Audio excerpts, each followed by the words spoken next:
welcome to Secular Yakking. It's like blogging out loud, a show where we cover current events, politics, and anything secular to yak about. Want to join the conversation? Lines are open. 704-802-YAK. That's 704-802-YAKK.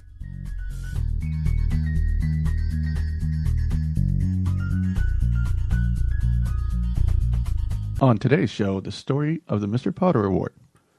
Welcome back, Yackers, and I hope you had a wonderful weekend. Some housekeeping before we get rolling. If you're going to call in, you will be put on hold where you can hear the show, but we won't be able to talk directly to you until we put you on the show. We will say, hello, caller, you're on, and that will be your cue to talk. This will only be temporary until we get the phone system 100% online. And in some events going on, the Tri-City Free Thinkers will be hosting special guest speaker Greta Christina, the well-known author and public speaker on atheism, sexuality, sex positivity, LGBT issues, politics, culture, and whatever crosses her mind. Greta will discuss what the atheist movement can learn from the LGBT movement. Greta will also be doing a book signing following the talk, and books will be available for purchase at the event. This event is free, and it will be held Tuesday, June 16th at 6 p.m. at the Shiloh Inn International Ballroom at 50 Comstock Street in Richland, Washington. For more information, go to tricityfreethinkers.org. And if you want to see me live in action, I will be at the Ask Us Anything event at Western Washington University on May 28th at 7 p.m. I don't have an exact location on campus yet, but I will update the Facebook page once I do. If you have any events you want us to plug, just drop us an email, podcast@secularyakking.com, or leave us a voicemail at 704-802-YAK. That's YAKK. And in the news this week, coming to us from Rowan County, North Carolina, a U.S. District Judge has ruled that the Rowan County Board of Commissioners' prayer practice unconstitutional and ordered the board to permanently cease the prayers. Judge James A. Beatty said the board's practice of having commissioners lead the prayers at meetings creates a coercive setting and violates the establishment clause of the Constitution. The prayers were overwhelmingly Christian and had a request for the public to join prayers by the commissioners. I think this is great news. I like this news. It really is. So we do have prayers in a lot of city and county councils. Which I disagree with. We do have prayers in our state government, and we do have opening prayers in our federal government. As well as I agree with all those, no matter what your religious prayer is.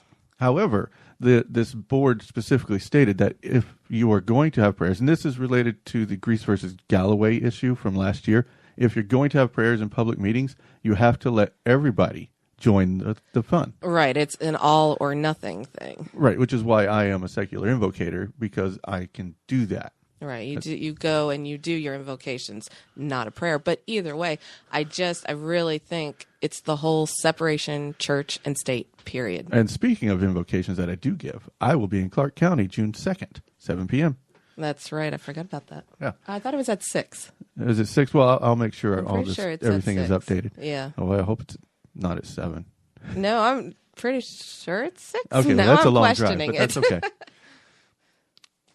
And in some other good news, secular celebrants in Oregon may soon be able to legally perform weddings if a bill proposed by Representative Mitch Greenlake and supported by the Center for Inquiry passes. House Bill 3483 would add organizations whose members subscribe to secular values, beliefs, and practices to the list of those currently authorized to officially solemnize marriages in the state. This bill is on its way to the Oregon House floor for a vote. I think that's really good and, well past its time. Right. So also I'm a celebrant. Yeah. So I do weddings as well and funerals and such. But what this does is right now in Oregon, humanist celebrants through the Humanist Society can do marriages. They can solemnize marriages. Right. But any other non-religious entity like the Center for Inquiry who does certify celebrants can't. So they can't perform weddings for their own members of CFI. Oh, okay, yeah. But here's the weirdest part. So if you go online and go to the Universal Life Church, you can pay $25 and get your ordination, print off your form, and guess what? You can do weddings in Oregon. And I somewhat disagree with that because it's just a loophole, which is why I'm glad you went and did the whole take a class and do the the full throttle thing. Right. Yeah, I'm fully vetted through the Humanist Society, so that's a plus. But Brian Harvey, who is the president or the director, of CFI Portland, gave his testimony to the committee and had this to say. CFI's methods and values, I don't know if you guys have gotten into this a little bit, but they play the same role in our members' lives that religious methods and values play in the lives of adherents. As such, CFI maintains a secular celebrant program so that for our members, occasions such as weddings and funerals can be marked by expressions and ceremonies appropriate to our beliefs. Several members of the Portland branch have graduated from this program and are certified by CFI as secular celebrants. The Oregon Revised Statute Section 106.120 currently specifies who may solemnize a marriage in Oregon, that is, perform the final steps that unite two persons who hold marriage licenses. Presently, aside from certain government employees, Oregon law only allows marriages to be solemnized by religious congregations and their clergy. Solemnization by a government employee, and I apologize, I came in a little late. I don't know if this has been... solemnization by, say, a judge or a county clerk does come with an additional $105 solemnization fee, which is separate from the fee for a marriage license. So thank you, Brian, because that's an awesome testimony. There's actually 5 or 6 more minutes of that if you want to go find it and check it out. I think it's on the CFI's website. But this is awesome. If they can get to where secular celebrants can do weddings, it just moves everything forward to be more like Washington State, where I live, where if you're ordained, you're ordained. Right. And there are so many couples out there that are looking for that just non-religious ceremony. Right. And even, say, your friends, you would be able to solemnize your friends' weddings. Right. So I think this is a great step forward for Oregon, and I hope it passes. If you live in Oregon, contact your legislators and let them know you want this to pass. Yes. And in Pew Research lately, the Pew Research releases a 2014 religious landscape study with some surprisingly positive news to secular citizens. I read the report, so you really don't have to, but I suggest you have a look anyway, because it's some really interesting reading if you can slog through 202 pages of study material. That's a lot of pages. Thankfully, I love reading study material. Yes, you do. Love the research. Yeah, I love the research. Some interesting highlights from this. The Christians in America, down almost 8%, from 78.5 to 70.6. That's pretty big. Yeah. And for the first time since the study was started in 2007, America is no longer a majority Protestant country, going from 51.3 to 46.5%. And most encouraging, at least from our perspective, is the unaffiliated and atheist numbers. Unaffiliated up from 16.1 to 22.8%. And atheism nearly doubled from 1.6 to 3.1%. Which is big. That's really big. It's actually bigger than the combined numbers of Jewish and Muslim faith in this report. Yeah, I mean, in such a short time frame, truly. I mean, right. That's a pretty big jump. In what, 7 years? So yeah, we've gone from a major minority, right? Someone that's barely even counted. Right. To now we're actually bigger than 2 others that do make a difference. Right. And you even see it in our entertainment, and you're seeing more of that on television and right. So and the best part about this for me is at least the numbers of atheists have gone up, which means 1, we have more atheists in the country. 2, we have more people willing to identify as atheists in this country. That's the biggest thing. They're actually willing to say it and not hide from it. Right. So that now that we have these numbers moving forward, the atheism visibility movement is going to just kind of start steamrolling more and more forward. Well, I also think with, all of this just basically secular, free-thinking, non-religious, it's really showing the, at least from Christians' point of view, if not actually most religions, at how aggressive they've become in the recent past. If you've noticed. They're very aggressive. Yeah, there's been a lot more aggression towards, hanging on. And obviously that kind of goes with the whole fact that there's getting to be so many more non-thinkers than there have been. They're slipping. Yeah. I mean, free thinkers. Non-thinkers. Free thinkers. We're not non-thinkers. Everybody think. Please do think for yourself. But I what you're saying is about the aggression is actually true. There's a couple groups out there that are specifically pushing to put "In God We Trust" on every government building they can get a hold of. If you look at the current run of presidential candidates, they're seeing who can out-Christian the other. Yes, I mean, they are. They're saying, well, this one's a Catholic, that one's a Mormon. You can't vote for those guys. They're not Christian enough. Right. And we got these guys out there who are just so overtly religious. It's like, my religion is going to be everything to me in this campaign. There will be nothing but that. Right. That's my big thing I'm standing on. I mean, vote for me because of, they're basing my religion. foreign policy on their Christianity. And that's not a good idea. No. Well, and for me, I just don't believe that it belongs in government at all. It absolutely does not. I mean, the First Amendment very clearly states that we're well, it's kind of interesting how we keep ignoring that part. Yeah, well, some people do. And moving on to where we have aggressive religion, third atheist blogger killed in Bangladesh attack this week. Gosh, Anata Bijoy Das was murdered on Tuesday as he walked to work. Das is the third atheist blogger to be killed in Bangladesh since the beginning of the year. Just like Avijit Roy and Washkar Rahman, he was attacked with knives and machetes. All three are listed on a hit list from the Defenders of Islam Bangladesh, according to the 2014 report from Reporters Without Borders. This is a hit list that contains 84 names, and most of them are secular activists and writers in the area. That's just unbelievable. I mean, truly. I mean, in America, we don't deal with that on a regular basis. So, I mean... We don't deal with that at all in America. Well, no, not anything to that extent by any means, which, to be outspoken, I think is a lot harder in those countries than it is absolutely here. is. I mean, it's very frightening. Yeah. I mean, it makes you question, would you be able to be so Right. outspoken? And it's very funny because now it's not funny. That's not quite what I meant. It's very interesting. What we do here as being outspoken atheists is so different from what they do there. Das's blog was mostly about science and critical thought. Mm-hmm. He wasn't going against Islam. It didn't attack Islam at all. But it's the science and things like that leads to your free thinking and, slipping away from their religion. Right. But like I said last week, when your religion is insulted, you don't start by killing people. You start by a discussion about your religion. You don't go kill people because they talked about your religion in a not so nice way. I mean, that's what happened to Avijit and Washkar Rahman. They were very, if I remember their blogs right, it's been a while, but they were absolutely anti-Muslim, and they really wanted to get the secular movement going. Right.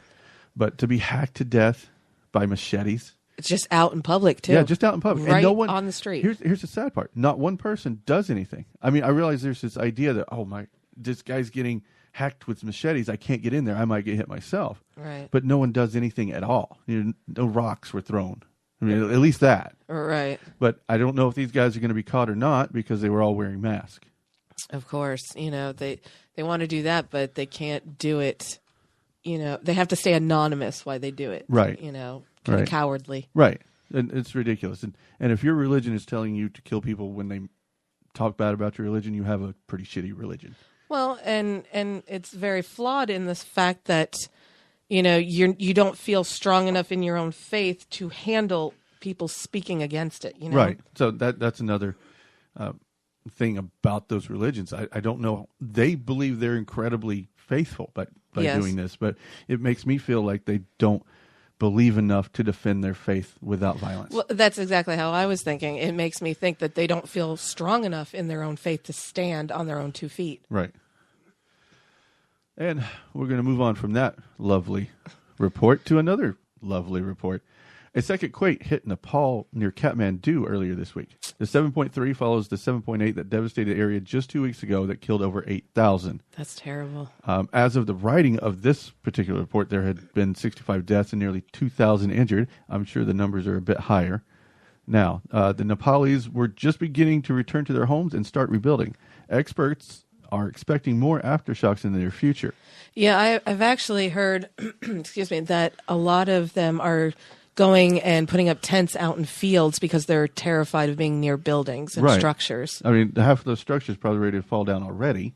And another, even half the magnitude of that is just going to, well, even if you go down to 7.2, that's like half the magnitude of 7.3, if I know how the magnitude thing works. Right, yeah. But it's going to get even more dangerous there if there are more quakes.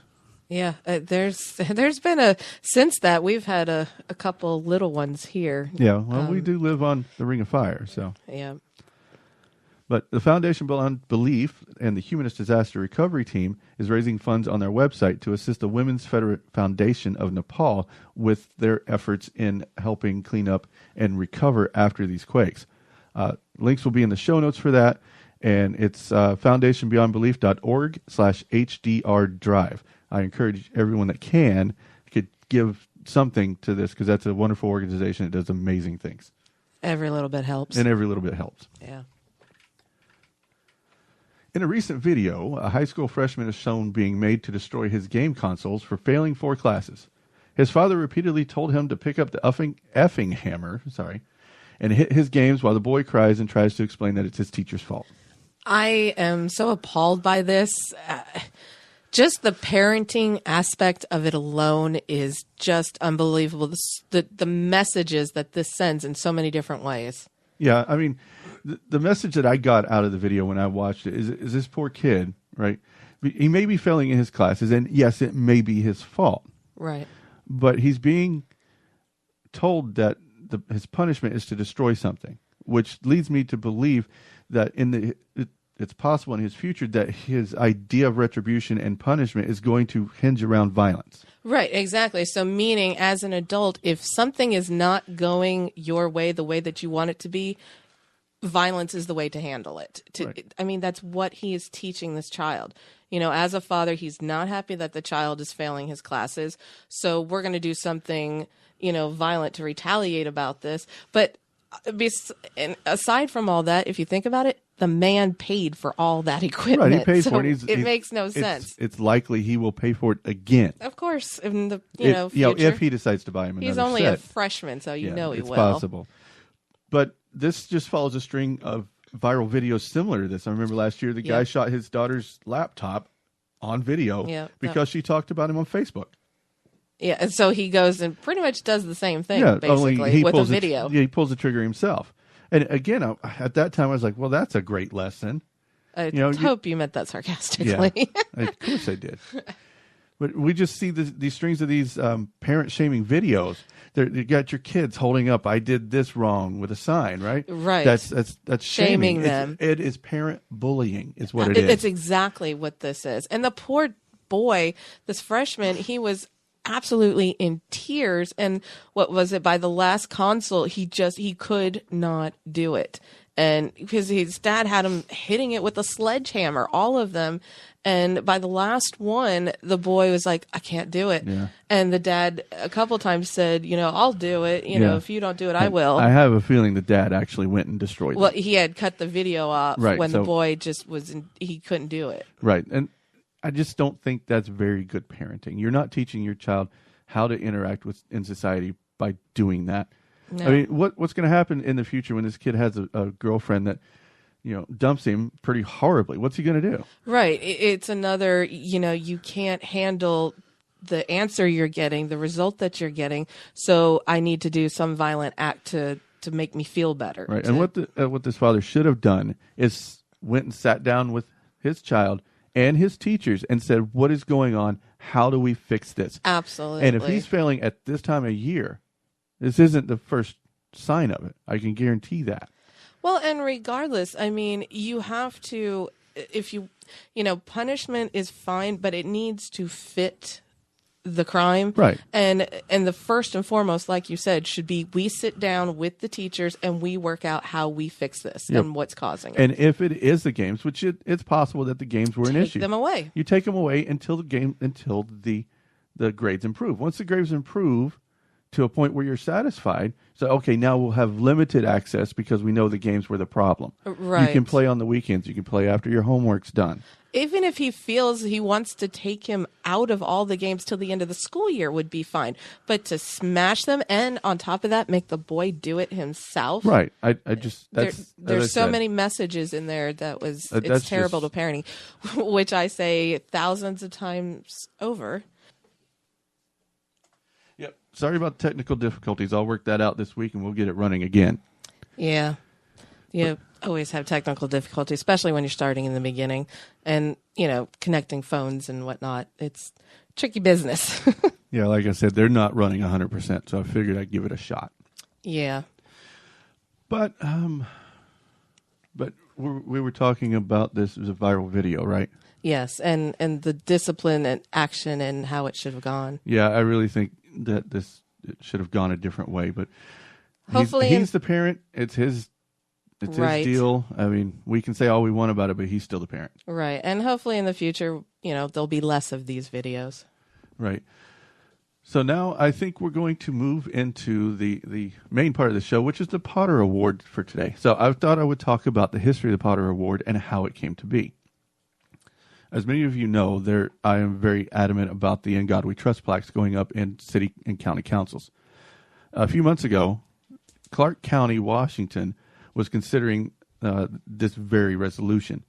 And a bunch of us from the University of Washington and all over CFI Portland and just all over the area got together, went down, had a wonderful rally, and we went in to give our opinion on what the whole thing was about. And the secular community came together very well and spoke out against it. And one of the things that we noticed was counselor Tom Melky. Now, Tom Melky's, what did you call him? Or what did you say about him? I said he's just smug looking. Right. He's very smug looking. He Right. has this And I smug looked look. at him and I said, you know who he looks like? He looks like Mr. Potter And from It's a Wonderful Life. And I was like, oh, and he kind of acts like him too. yes, as soon as you described that to me, I said that is exactly it. That's him. So I didn't really think of much of it after that. It was kind of like, oh, Mr. Potter's talking again. And Kind of a joke. right. And even on the next couple ones, every time I saw him talk, every time I saw his picture, I say, hey, look, it's Mr. Potty, right? So that's what it came to be. And then I got into the In God We Trust plaques a little more. And I thought about it. And it's like, oh, there's a lot of jerks like that out there doing this. So many doing just Just being smug assholes while yeah. we're talking to them, just smiling at us like, hi, I won. You're going to lose. I don't care what you do. And it's my way, no highway Right. option. And it's the Potter way. Yes. Right? So I said, you know what? We're going to be doing a podcast soon. Why don't I come up with this really cool idea for an award to give to these really smug and pretty much pompous politicians doing stupid stuff Right. and being pottery about it. Right. So that's how this all came to be. And did you say from Mr. Potter from It's a Wonderful Life? Yeah, it's Mr. Potter from What's Wonderful Yes, Life. just in case no one's familiar with Mr. Potter. Right. But we're going to talk about this week's Potter Award. And who will the nominee be? So, Board of County Commissioners Carol Mitchum said the invocations will remain in Lincoln County, but there will be no non-Christian prayers on his watch. And now this is Lincoln County, North Carolina? Lincoln County, North Carolina. Okay. My home state. Unfortunately. So, I'm going to attempt the Southern accent. I haven't done it in years. Oh, this is a mistake. So, here goes. A Muslim, he comes here to say a prayer. I'm going to tell him to leave. I have no use for those people. They don't need to be here praying to Allah or whoever the hell they pray to. I'm not going to listen to a Muslim pray. And this is what he had said. Yeah, this is a direct quote from him. Wow. So, and it makes me wish that I lived near him so I could go apply for an invocation and sue the shit out of him. Well, if he turned you down, absolutely. He will, right? He can't do that. But you watch, he will. This is why he's going to win. He won the Potter Award this week. Oh, absolutely. Because he's just being a complete ass about this. Yes. It's the Christian way only. We're a Christian nation. And it's very bold, actually. It is very bold. I mean, that's a lawsuit waiting to happen. I hope his city has a good lawyer on retainer because it's going to happen. Absolutely. I'm expecting the Satanic Temple to be number one on the list. And he's a chairman. And what's sad is he knows the rules, but yet he's still bold enough to do this. Right. So that is exactly why. And arrogant enough to do this. I mean, to know, being in the position that he's in, he knows what he can and can't do, but he's still arrogant enough to make this statement. Right. So that's why he is this week's Mr. Potter awardee. Mr. Potter. Mr. Potter. I got to get that right. So if you have any suggestions for Mr. Potter Award nominees, send us a tweet, Facebook, or email us at podcast@secularyakking.com. That's yakking with 2 Ks.